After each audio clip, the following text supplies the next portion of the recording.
Hello and welcome to this video tutorial showing Teamsite 16.6 Custom Reports feature. In this release, Teamsite removed Jasper Reports and provided a flexible ad hoc custom reporting capability powered by Magellan OTJC, OpenText Java Component. From the Go-To menu, select Custom Reports.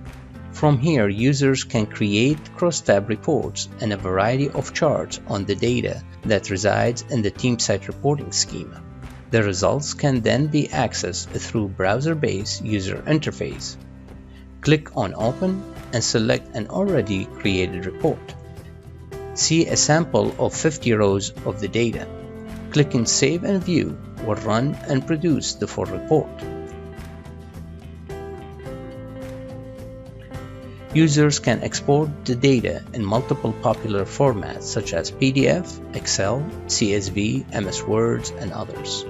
Users can also enable Reports Interactivity, which provides capabilities to change different settings, configurations, and parameters.